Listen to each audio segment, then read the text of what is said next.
Hello, travelers, and welcome to another episode of the Bird of Stars podcast, fourth season. For my loyal listeners, thank you for your continued support. It's an amazing episode because Corinne Britti boards the mothership to discuss the film Saturday Night. Now, come aboard as we go traversing the stars. Hi, Miss Britti. Thank you so much for coming to the Bird of Stars podcast. Thanks for having me. It's really my pleasure. So, I always start with a question of inspiration. So, inspire love for acting and who your earliest influences. What inspired my love for acting? I just started doing it in school and and I kind of caught the bug, I think a lot of kids feel that way. Earliest influences, that's a great question that I did not think about before coming here. Um, I don't know. I always loved David Tennant. I always thought he Hmm. was great. Yeah. He's just got like so much joy. He like every time you watch him in something, you're like, "Oh yeah, you can actually enjoy what you're doing while you're acting." Like even if it's a really tough, role or really dramatic scene, it's like, "Oh yeah, this is fun." You don't do this because you don't do this because it's just for money or whatever. You do this because you love it. So yeah, that's every time I watch him, I'm always reminded like, oh yeah, you can have joy and you can So, remind and do that. I'm Yeah. assuming you're a Doctor Who fan. Yeah, the when I was in high school, that was like my big thing. So, I remember correctly, he's the 11th Doctor. Am I remembering correctly? Is my Doctor Who information Uh, correct? 10th, I 10th think. Doctor. Because, see, my Doctor is Matt Smith. I always prefer, at least he's my Doctor, because that's where I discovered Doctor Who through him. I think it was the hotel episode with the weird puppets. I was like, what the hell am I watching? I was like, oh my God, that's Doctor Who. I think I stopped watching after David Tennant left. I was like, it's not going to be as good. Yeah, but Give the Matt Smith episodes a shot. It may take some getting used to, but okay. they're really, I, really good. I do think he's a wonderful actor. I was just like I was in denial. Well, I will admit I kind of did that with Peter Capaldi after Matt Smith left. I was like, I think I gave him like two or three episodes. I was like, no, no, he's not Matt Smith. And I walked away. Yeah. You're grieving. You grieve every time. I'm serious. I think that's like a real thing. It feels like every time they get a new doctor, they like totally have to reinvent their entire fan base because half the fan base is like, not like Yeah. they walk away. So you most recently appeared in Saturday Night as I'm say the name wrong, so correct me, Valri Bromfield. Hmm. Oh, is that Yeah. correct? Oh, Yeah. that was we're against it, but I'm glad I did. So how do you get involved with the project? I mean, I just got an audition. My manager got me a tape. I sent in the tape. They had me come back for a callback, and I had the callback in like May of last year, so a long time ago. And I didn't hear anything back after the callback. I did the scene literally twice. I think my callback was probably less than 10 minutes. And I didn't hear anything until like February of this year, when I got the call from my manager being like, I fully thought they had already filmed it and it was just another, Yeah. audition that just didn't work out. And yeah, it turns out because of the strike, they had to delay filming quite a lot and they just stopped the casting process. So You know, uh, I yeah. can't as the I'm not an actor myself for obvious reasons probably, but if I can't help but imagine that one of the most difficult aspects of acting is that wait after from rehearsal till getting a callback, and I assume when you don't get it, you never get told you don't get it, you just never hear anything ever again. That has to be Yeah. one of the worst parts of the acting, or the most stressful parts of acting. Honestly, unless it like that role was like really special to me and I was like after the audition I was like, "Oh my God." It was hard for me to see any news come out about it. Yeah, And there are certain roles for sure. I've had certain auditions where I'm like, "Ugh, I can't believe that I was like, it's actually their fault that they didn't cast me. It's actually crazy." But you do get attached to certain projects and auditions. But I've gotten good about just kind of forgetting it and moving on to the next thing. I'm very lucky that I'm able to that I do get quite a few auditions, here and there. Um, but yeah, I tend to try not to get too attached. I tend to just like move on. Now, when you did your initial audition, did they tell you what the role was for? Yeah, oh yeah. I mean, yeah, it wasn't like one of those Marvel things where they just give you fake scene and like, it's up to you. I mean, like uh no, it was originally titled Wolverines back when I was auditioning for it, which is the title of the very first sketch you ever see on Saturday Night Live. Wait, it's Uh called Wolverine. Wolverines. Yeah. That's what weird when you could think nowadays. Also, with Deadpool Wolverine, you're like, it's a totally different concept. I think that's why they changed the name. I think they didn't want any association. Yeah, but it was originally called Wolverines and it has nothing to do with it doesn't even have anything to do with Wolverines. It's a great sketch. It's like it really does hold up. Like it's crazy that it aired in 1975 because it really is so cool. It's very good. But at that point, yeah, I mean, Jason, the director, he was at the callback and he kind of explained the whole movie to me. And then I did it was one scene for the audition. I did one scene and then I did it twice and then I left. But yeah, I did know that it was, the telling of like the 90 minutes leading up to the first episode of Saturday Night. Now, how familiar? Maybe this is a silly question. How familiar were you with SNL prior to getting the part where you are? You're. I mean, I see as someone who's an actor and comedian. I've also read that you do stand up. You would know Saturday Night Live, but are you an avid fan of Saturday Night Live from back in the day, or were you just something like you kind of like familiar with? Because I mean, their sketches eventually just kind of get into like the public consciousness. Yeah, I mean, like, I think any kind of weird class clown, goofy kid it like somehow discovers SNL at some point in their life. And that was like me and my friends. Like we were very, very interested into it. Like I think I discovered it in like middle school. That was like the first time when basically whenever I was allowed to like stay up or whenever I figured out how to like make sure my parents weren't aware that I was staying up really late, was like, the first introduction that I had to it.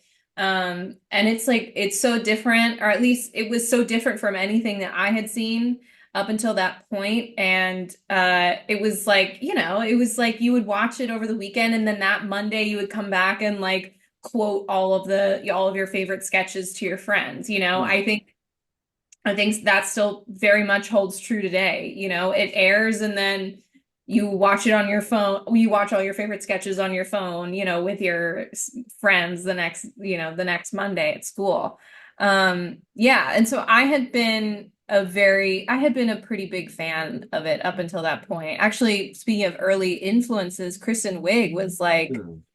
huge for me. I was like, I had never seen anyone be funny the way that she was funny. Hmm. And it like blew my mind. And I was like, oh wow, you can be weird and you can be like and silly and like yeah, it was like so cool. It was revelatory. I think she's a lot of people's favorite SNL cast member for that reason.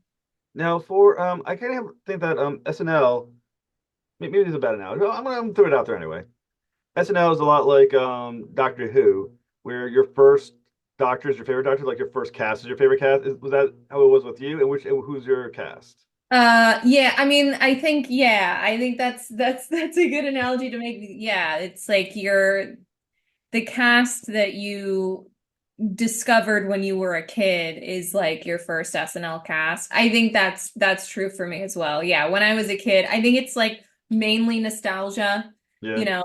And yeah, I think that's true for me. Yeah, when I was like around, I guess mid-aughts, that's like my favorite cast.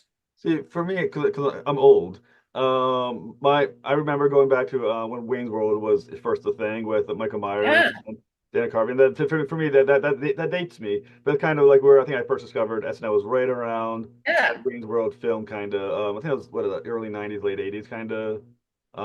SNL. That's my SNL. That I remember the best. And now I will admit I found like SNL has had a revival the last few years where they've been getting where they're just smarter and just snappier than they've been in a long time. Yeah. I mean, I think everybody finds that like SNL ebbs and flows for them personally. And Yeah. like some people are like, oh yeah, no, it was way better 5 years ago. And now it's like it sucks or whatever. And yeah, I think that's what happened. That's the nature of a show where the cast, the writers, everything constantly changes and upgrades. And I Mm. think that's why it's lasted so long. But yeah, I think, what I love about it is that everybody you talk about it with like is invested enough to that point to say like, oh yeah, it was better during this time. It's like, okay, but you've heard it and you like it though. Right, right. You know. Now, as someone as you mentioned, you were watching it during the Kristen Wiig era. Um, However, Valri Bromfield is from, well, God, it was 1974. So it's been 75, it's yeah. been the 50th year. The math was slowly getting to me. I was realizing it was the 50th year. So it's the Yeah. 50th year, and obviously that's well before the time you were watching SNL. So what was it like to go back and watch and I'm assuming you did for the role, watch Oh the yeah. original season and see how it started.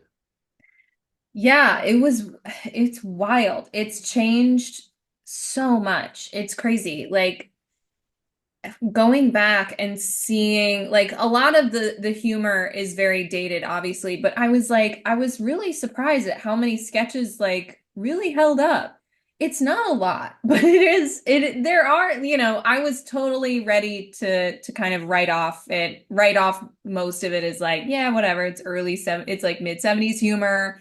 I've seen it before. Everybody's dad makes the same jokes and like but I was like, oh my God, I found myself like genuinely laughing at a lot of the sketches. I mean, like the stuff that like I really loved the Weekend Update Mm. segments in the first season. And like, yeah. And honestly, like Jane Curtin really stands out to me. I don't know. I think like as I get older, I like really appreciate someone with a very good deadpan. And I think she's always so great. Um, and Gilda, obviously. But yeah, it's weird because and then there's some really experimental stuff where you could tell like they really just wanted to find anything to kind of push the envelope. Where you're like, oh, that definitely didn't work. And what I love the most is that they don't like if it's not funny, they don't make the audience laugh, especially in that first season. If it doesn't land, it doesn't land. I think I'm glad you mentioned Weekend Update because I will say my favorite part of SNL has usually always been Update, especially now with Colin Jost and Michael Shea, which I think is like peak humor. But when you watch the old school ones, which I believe was Chevy Chase doing the original Mhm. Weekend Updates, a lot of Yeah. the jokes haven't changed that much over the last 50 years. When you think to yourself that they're making fun of the same basic political things, they're making Yeah. fun of the same thing. It's like it makes you realize history doesn't change that much over the course of it. We kind of do cycle through. Yeah, I mean, it's always kind of punching up at politicians and like I think it's like what I like, yeah, they really found their format. It's like classic kind of, one-liners and like Mm. it's like basically Jon Stewart watched, the Weekend Update desk and was like, what if that was the whole show? You know what I mean? Like that it's spawned so much Mm. TV that we know and love. Um, yeah, it really is cool. I mean, obviously my favorite I think would have to be like this was even a little bit before when I started watching, but I mean, Tina Fey and Amy Poehler, Mm. there's a reason they've hosted so many award shows since then. It's because they just have like the best chemistry you've ever seen, and they're so funny together. So, obviously playing Valri Brumfield. Mhm. Um, so what was about her that was interesting to you? What part of her, either personality or whatever, that made you kind of link with her? Um, initially, I mean, like, yeah, I guess like initially my way in, I guess, or like how I related to her was, I mean, she's a comedian. I'm a comedian. I've done, she, she did stand up, I do stand up, like, and she was mainly a writer, I think. Well, she was obviously a performer, but like in her later career in, in Hollywood, she was like, she wrote mainly for like sitcoms and things. Um, and yeah, I mean, I loved her characters. Like, she only has 2 minutes on that pilot episode of SNL. She was one of the featured acts that Lorne had gotten. And she and Lorne had a relationship before then. They knew each other from Canada, and like, they collaborated together on Lily Tomlin's TV specials before this, and like, um that was cool. But yeah, I mean, like, what I loved is that she did a character set. She didn't do stand up. Like, Yeah. she could have done anything, but I think that was like, that was kind of her forte, was characters. And the characters that she did, like, you can tell that her set at one point was longer. You watch the 2 minutes and you're like, this doesn't feel like fully fleshed out. But the way she is able to, I mean, this is like my like comedian, like geeky comedian like thing where um she she was given 2 minutes and that's what she did. There is no editing. There's no like, it's a live show. There's no trick of the edit or whatever. When she's out there, she walks on at like 43:55 and she exits the stage at 45:55. I mean, it's truly perfect. Like it is a perfect 2 minutes. And you can tell how much of a pro she is at doing that because not a lot of people can do that. I host a comedy show for a long time, and sometimes you give people, you're like, okay, it's 5 to 7, we'll light you at 4, and then we'll light you again at 6, and they blow through the lights, and then they can't make their set last any shorter than like 12 minutes. And you're like, sorry, that's a bad comedian, actually. You should be good at the form of comedy, not just making people laugh. You know what I mean? There's like Mm. a whole technique just beyond good joke writing. And that's kind of what really, I don't know, that's like really what like drew me to her. I was like amazed at that, which is like such a small thing, but it's really cool. Do you think she gets the appreciation she deserves from SNL? Because I mean, obviously, people know Aykroyd, people know Chase, a few of the Mhm. others in the cast. I think Murray was from the original group, but you don't often hear Valri Bromfield in the same breath. Do you think she gets the credit she deserves? I mean, no, obviously not, but uh I mean, she was mainly behind the scenes, like after, up until right up through the 90s, she was like mainly a writer. She wrote for David Letterman's first show, and she wrote for some sitcoms in the 90s, but then also, and like never kind of achieved like, I guess the same level of fame as other comedians that, other household names. She never became a household name, but she was a comedian's comedian. And like those, she was Dan Aykroyd's comedy partner, like, and Lorraine Newman still, like, actually I saw her at a screening in LA and she still mentioned, like, they're still emailing, like she's so important. Valri was so important to that, to like the Canadian comedy scene, and it's like so important, it's like she has fans, and it's like, it's that Sasha Colby thing. She's like, she's your favorite comedian's favorite comedian. And like, people just don't know about her. She actually ended up leaving the industry, and I think that's part of why she's not as well known. She left the entertainment industry in like the early 2000s, and now she teaches psychology at a university. And like, which is, I don't know, which is really cool to me too, because like it's so brave to do that, to like in your probably 50s going, taking stock of your life and realizing, you know what, actually my priorities have shifted and I'm going to go back to school and completely change my life. I think that's awesome. I think Yeah, that's so. And I can't, I mean, let's being not a comedian at all either, for also obvious reasons. When you're thinking about psychology, it's not as far afield away from comedy as some may think it is, right? I mean, to Mhm. be a good comedian, especially a good stand-up, are you also technically on some level a psychologist? Yeah, like I think any good performer, whether it's a comedian, actor, whatever, is like a student of the human condition. And I think there is a very real pipeline from like BFA. I've noticed it personally from BFA to social worker. Like that is, there's a very real pipeline of like, it's a form of helping people, you know? Um, it's a form of like making people feel good. And I think that's what appeals to a lot of people, you know, a lot of my friends who I know, they who I went to college with, went to acting school with, ended up becoming social workers and teachers and things like that. It's about like, and I think there's a, you know, a very real pipeline. It's like the same outlet essentially that you get from performing, you get from like teaching students and helping people feel better.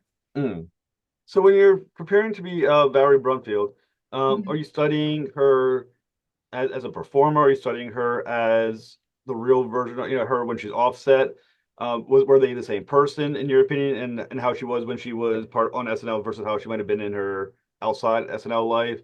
And how did you perform? And final part of the question, are you trying to imitate her or just get the essence of who she was?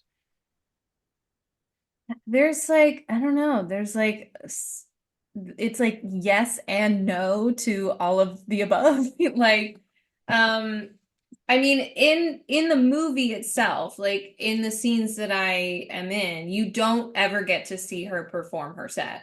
And so I, you know, I did. There was a scene that was that for the oh my God, there was a scene for the audition that I did that was later cut, um, and that included a little bit of her set in it, which I did prepare. I think I watched it like 10,000. I probably still do it from memory at this point. Don't ask me to do that. I'll try not to. But it's yeah, but for that I studied obviously how she did it. Like it's all completely filmed, so I like literally studied down to her like every hand movement, every leg movement, you know, and tried my best to kind of match that. She's a very physical performer, which is so cool to watch. It's like she completely commands the stage, in my opinion. Um, and it's just really she's really captivating, but like she's performing as characters that she's doing. And I think that her just being herself is like very low key and very chill. Like there are very few interviews of her just like being herself, but of the ones that I did manage to find, she's like pretty low key. She's like not really interested in making everybody laugh all the time, I guess. But you know, and so for the majority of the movie, I played it pretty much like that, like hanging out with comedian buddies, just like I do all the time. Like sometimes we're trying to make each other laugh, but sometimes not. You know, it's just it's very chill. But for playing the characters that she plays, I tried to do pretty much what I do when I come up with a character, which is like I think about what that character is thinking, you know, however silly and ridiculous. And in her set, she does basically parodies of teachers and students that she probably grew up with in school. You know, like Hmm. I think so like she does like a very exaggerated like Canadian accent for this teacher, and it was really more about like getting in the mind of like that teacher character. Hmm. Like at the very top, she wants everybody to shut up.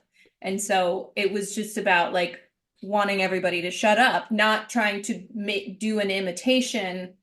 You know, I studied the voice and everything, but it's like we have different faces and I don't look a thing like her. And like, you know, our voices resonate differently in our skulls. So like there's no way I could do a pitch perfect impression of anyone else. So I just tried to like match or mirror kind of my version of what she was doing and just Hmm. be the teacher trying to get everybody to shut up and be silly. And then she does a cheerleader, a ditzy like cheerleader character. And so I was like thinking about the cheerleader, not Valri being a cheerleader. Hmm. You know what I mean? Kind of Yeah. like that. Like just how, you know, I don't know. It's hard to explain because when you're playing a character doing a character, you can't, it's hard to do both. Um, yeah, but for the most part in the movie, unfortunately, you don't get to see her really perform. So I just worked on her accent because she's Canadian, so I was just like very slight accent. And it sounds like she also had like vocal training. And so I did like my vocal warm-ups and like tried to reduce vocal fry and things like that because the way she talks, it's very, you can tell that she has trained vocally. Although not necessarily she's not like a theatrical speaker, but I could just tell. Well, I could feel it. As a teacher, I spent my time trying to get kids to shut up, so I totally understand the sketch. Yeah. And I mean, you're in an ensemble cast in the film. You're with Dylan O'Brien, Robert Wuhl, Finn Wolfhard. What was it like being part of the cast, and what was it like working with everybody? Oh my God. I can't say enough good things about everybody. Seriously. It's like, I mean, what was so lovely about working on this movie is that we didn't have trailers. We all kind of had our own dressing rooms in this little like I guess FEMA structure. Like it really was just like a tin roof with four plaster walls, but like down hallways and things. And then we all had a common room. And so everybody, even if you weren't, you know, on set yet, even if you weren't shooting yet, if you were called that day, you got to see everybody, even if you weren't in the same scene. And so it really like helped foster this camaraderie that I haven't really had on many sets. Like I had a very small role, but I was there for a lot of scenes, just like kind of in the background and all that stuff. Um, and it was so, so nice. Like everybody was really nice. And they didn't have to be. Like Hmm. even the very famous people, they were very nice. Or at least very professional. You know what I mean? Like it was crazy. Yeah, still surreal thinking about it. Like I really I made some good friends from that cast and like I it was yeah, I don't know. I can't say enough good things. It was awesome. Is being in an ensemble like Saturday Night help you understand what it's like to be in an ensemble on SNL? I mean, I've been yeah, like coming from theater, I love being in an ensemble more than anything. Like film work can be so isolating, you know, there can be two leads of the movie who have a ton of screen time, but if they just happen to not have any scenes together, they might not meet until the premiere of the movie, you know? Hmm. And yeah, so I mean, I think I don't know what it's like to be in the ensemble of SNL. I'm sure it must be very similar where like you're working tirelessly. You're working till 1, 2 in the morning 4 or 5 in the morning, you know, writing sketches with like some of the funniest people in the world. And Hmm. like, yeah, and this I mean, luckily we weren't up at all hours, you know, trying to figure out what the next day was going to look like. We already obviously the script had already been written. We were pretty solid on that, but can't speak for Jason though. He would often like text people at like 2 in the morning being like, "Hey, you have a new monologue," you know, stuff like that. So I think for him it very much was mirroring that experience. But for us, yeah, it was like being it was definitely very much an ensemble. And like you can it plays so beautifully on screen. Like you can really see that everybody's having a great time on screen, and that's because we were. Hmm. So where can our audiences find Saturday Night? Saturday night, you can watch in theaters everywhere right now, I think. At the time of recording, it is in theaters everywhere.